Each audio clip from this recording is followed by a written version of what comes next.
नमस्कार साथियों, कैसे हो आप लोग। आज थोड़ी थकान हो चुकी है कोर्ट के काम की वजह से। शायद महसूस करी जा सकती है, देखी जा सकती है।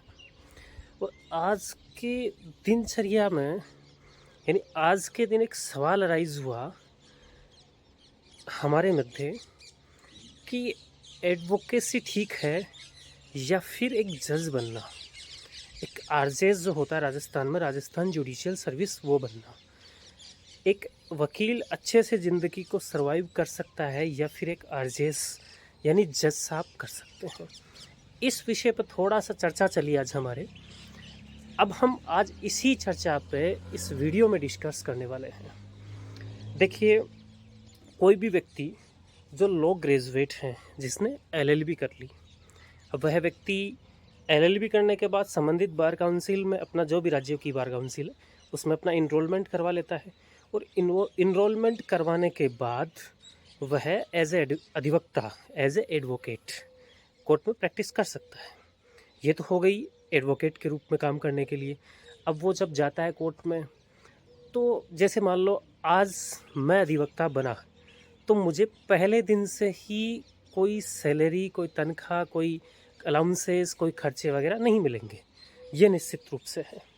लेकिन एक बंदा जिसने एलएलबी करी, थोड़ा सा स्ट्रगल किया और वह जज बन गया। आरजेएस जो होता है राजस्थान में, और जगह भी अलग अलग होते हैं स्टेट वाइज, तो जो जुडिशियल मजिस्ट्रेट की बात कर लेते हैं अपन, तो वो जुडिशियल मजिस्ट्रेट बन गए। अब जब क्या होता है कि जब पहले दिन ही ज्वाइनिंग करते हैं आप, तो ज्वाइनिंग करने के दिन से आपकी सैलरी स्टार्ट हो जाती है।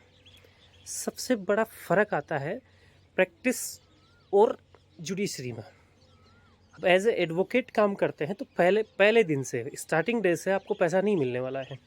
लेकिन जज को, अगर आप जज बन जाते हैं तो पहले दिन से आपको सैलरी मिलेगी, तनख्वाह मिलेगी। तो इसलिए पहला पॉइंट इनके पक्ष में जाता है कि थोड़ा सा बेटर है। लेकिन इसमें भी कई चीज़ें आ सकती हैं कि आप जैसे जुडिशियल मजिस्ट्रेट हैं, उनकी एक तय सीमा है। तय सीमा मतलब कि 60,000, 70,000, 1 लाख, 1.5 लाख वो उनको पर मंथ मिलने हैं। ये नहीं है कि उनको शुरुआती स्टेज में ही पहली साल ही उनको 10 लाख रुपए, 5 लाख रुपए मिलने लग जाएंगे। धीरे धीरे उनकी तनख्वाह, उनकी सैलरी बढ़ेगी। लेकिन अगर आप वकील हैं, थोड़ी सी आपकी पकड़ है और आपके पास अच्छा काम आने लग गया, तो शायद आप इक्वल उनके कमा सकते हो कोर्टों में, जो लोअर कोर्ट है उनमें। और आप अगर high court, supreme court join करते हैं तो शायद उनसे भी ज़्यादा। और उनमें भी क्या होता है कि जैसे हाई कोर्ट, सुप्रीम कोर्ट है तो उनमें इंटर्नशिप होती है। और दूसरा, बड़े बड़े लॉ चैम्बर्स हैं, कॉर्पोरेट, जो कॉर्पोरेट हैं उस सेक्टर में भी आप जा सकते हैं एज एडवोकेट, तो वहाँ पहले दिन से सैलरी स्टार्ट हो जाएगी। लेकिन प्रैक्टिस में नहीं है। तो आज हम चर्चा करेंगे तो ऑलराउंडर ही कर लेते हैं, लेकिन स्पेसिफिक चर्चा करते हैं प्रैक्टिशनर एडवोकेट और जजेस के संबंध में। तो यहाँ अगर प्रैक्टिशनर एडवोकेट की बात करें तो उसे कम चांस है कि पहले दिन से ही कोई पैसा उसे मिले। कोई भी चांस नहीं है। 100 में से 2 बंदों को मिलते हैं जो अच्छे पकड़ के बंदे होते हैं, जिन्हें लाइजिंग से अच्छा चैम्बर मिल गया होता है, तो फिर उनको थोड़ा सा पे अमाउंट मिलने लग जाता है। अदरवाइज़ तो पॉसिबल नहीं है, लेकिन जजेस में पॉसिबल हो गया। तो पहले ग्राउंड पे सबसे बेस्ट रहता है जज। लेकिन दूसरे ग्राउंड पे हम चर्चा करें कि साहब एक लॉन्ग टर्म के लिए आपको सर्विस करनी है, धीरे धीरे आपकी सैलरी बढ़ेगी जजेस की। लेकिन एडवोकेट अगर अच्छी पकड़ कर लेता है, मेहनत करता है, तो शायद अच्छा रुपये कमा सकता है। इस पर डाउट नहीं है 1% भी। तो यहाँ अगर हम देखें तो मेहनती वकीलों के फेवर में दूसरा पॉइंट हम देते हैं, क्योंकि मैं तो देने वाला नहीं हूँ, लेकिन एक डिस्कस कर रहे हैं कि हाँ, मेहनती अगर कोई वकील है और उसके पास काम आता है तो ये थोड़ा सा अच्छा रहता है, उनके बजाय बेटर रहता है। क्योंकि तो अच्छी फाइलें अच्छा पैसा देकर जाती है। और फिर हम बात करें रिटायरमेंट की, बात करें कि एक निश्चित समय सीमा तक जॉब कर ली, नौकरी कर ली, मजिस्ट्रेट बन गए आप, उसके बाद आपको रिटायर होना है, तो आप एज ए एडवोकेट प्रैक्टिस कर सकते हो भाई। लेकिन वकील क्या है, जो रिटायर होना ही नहीं है। तो यहाँ बेनिफिट एक तरीके से जुडिशियल मजिस्ट्रेट को ही जाता है कि साहब रिटायर हो गए तो प्रैक्टिस कर लेंगे। अदरवाइज सैलरी तो आ रही है, पेंशन अमाउंट तो आ रहा है, वकीलों की तो वो भी नहीं है। तो ये चीज़ें आती हैं, हमारी कुछ परिस्थितियां हैं जिसकी वजह से हम प्रिपेयर नहीं कर पाए, अपने आप को तैयार नहीं कर पाए इस चीज़ के लिए।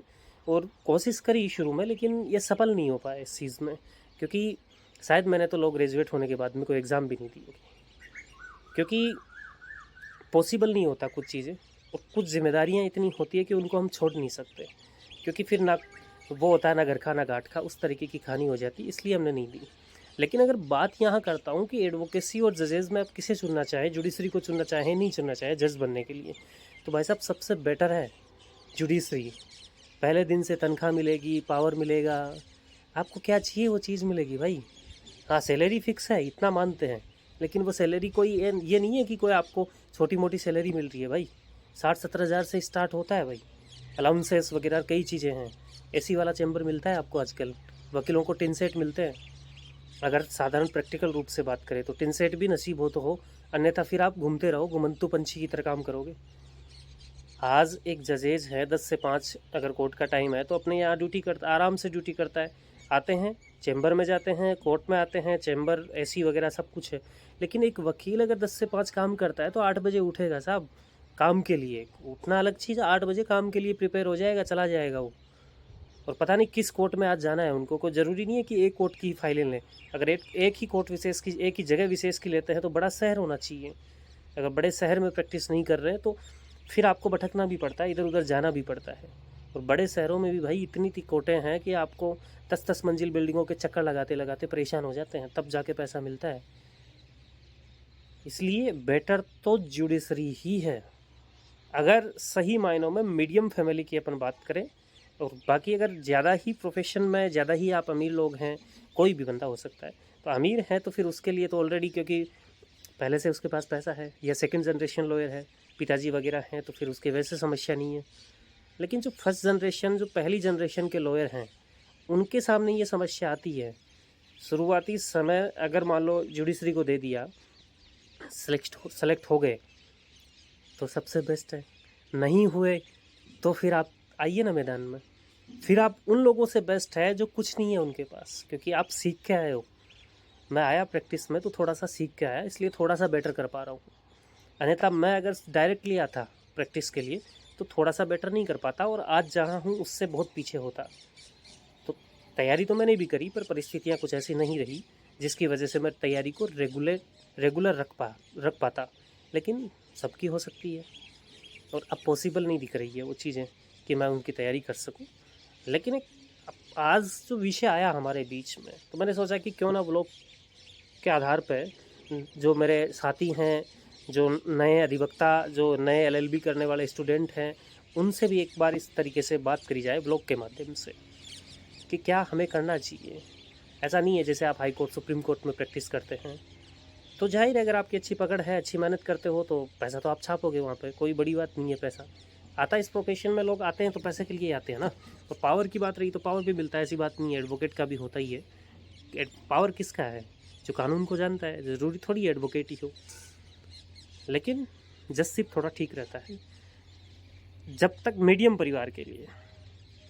और मीडियम से ऊपर की हम बात करें, क्योंकि सारे पहलुओं पर ही चर्चा कर लेते हैं, तो अगर आप अपनी लाइफ में नहीं चाहते कि मुझे नौकरी करनी है, नहीं करनी, मतलब स्पष्ट है लाइफ के प्रति कि मुझे ज़्यादा नौकरी नहीं करनी, मुझे बड़ा बनना है और बड़ा, वकालत मेरा एक माध्यम है, तो फिर आपके लिए जजशिप खराब है।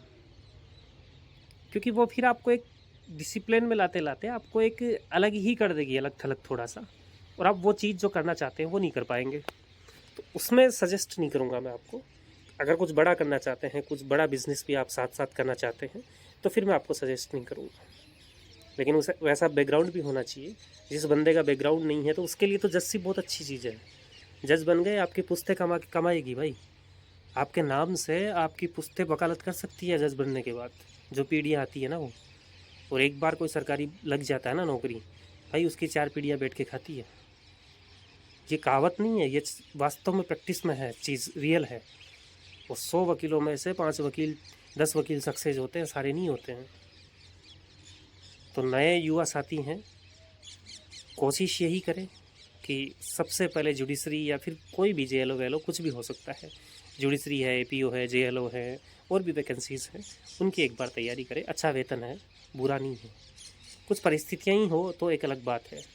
हमारे बीच में डिस्कस हुआ कोर्ट में, कोर्ट का क्लर्क हैं जो बाबू हैं, उनके और मेरे बीच में हुआ और मैंने ही उनसे एक क्वेश्चन कर डाला। फिर हमने देखा कि कुछ इनपुट आया, तो इनपुट में पता है क्या आया? उन्होंने कहा कि लाइफ सिक्योर है। तो मेरा जवाब था कि लाइफ सिक्योर तो शायद एडवोकेट की भी है अगर अच्छी मेहनत करते हैं तो उस जगह वो चुप हो गए।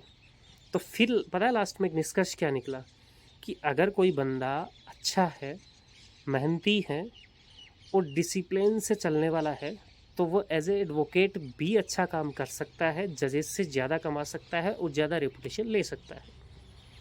लेकिन फिर उन्होंने एक चीज़ और कही कि इस प्रोफेशन में 100 में से 5 बंदे ही ऐसे हैं जो अच्छा नाम कमा पाते हैं और डिसिप्लिन से रहते हैं, और डिसिप्लिन से नहीं रहते तो समस्या सबको आती है। और ये चीज़ सरकारी कर्मचारियों पे भी लागू होती है। तो कुल मिला के अगर अपन बात करें डिसिप्लिन की, सारी चीज़ों की अपन बात करें, तो भाई जस्सिप ठीक है मीडियम परिवारों के लिए। और आप बढ़िया परिवार से हैं, अच्छे परिवार से हैं, तो भी जुडिशरी पे जा रहे हैं भाई, धक्के नहीं खाने पड़ेंगे। आज फाइल नहीं आई, कल नहीं आई, परसों नहीं आई, परेशान हो जाओगे।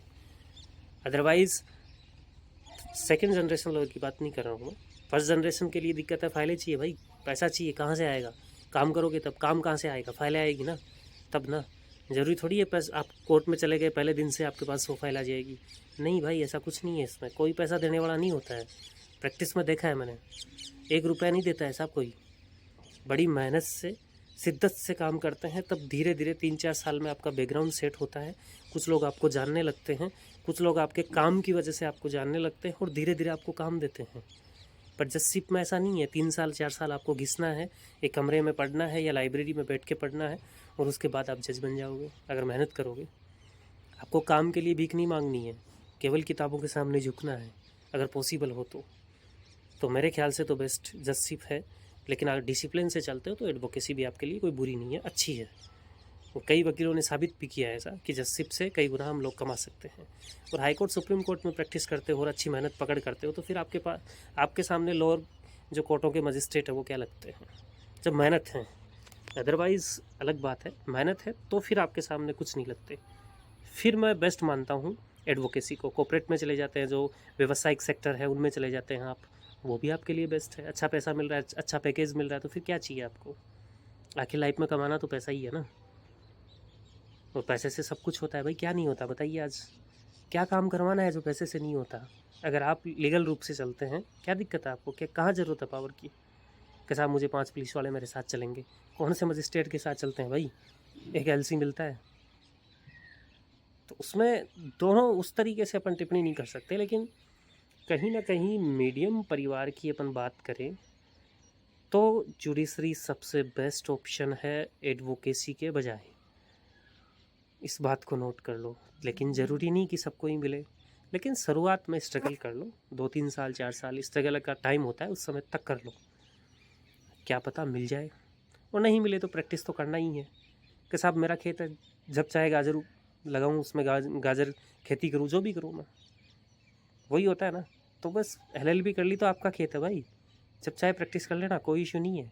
पर पहले एक बार प्रैक्टिस के साथ, प्रैक्टिस से पहले जुडिशरी की तैयारी करना, मेरा सजेशन यही रहेगा।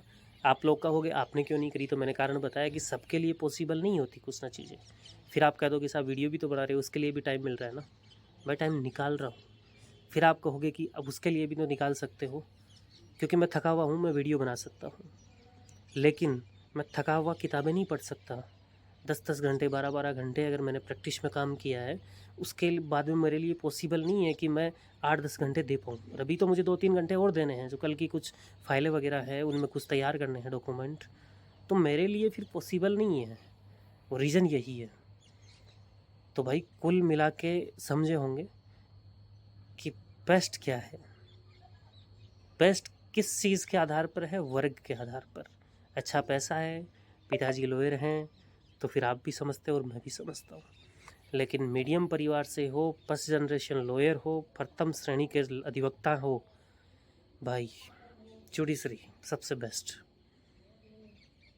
और कुछ बड़ा ही करना चाहते हो, बिजनेस वगैरह करना चाहते हो और मनी है, तो फिर एडवोकेसी करो साथ, बिंदास, सबसे बेस्ट है।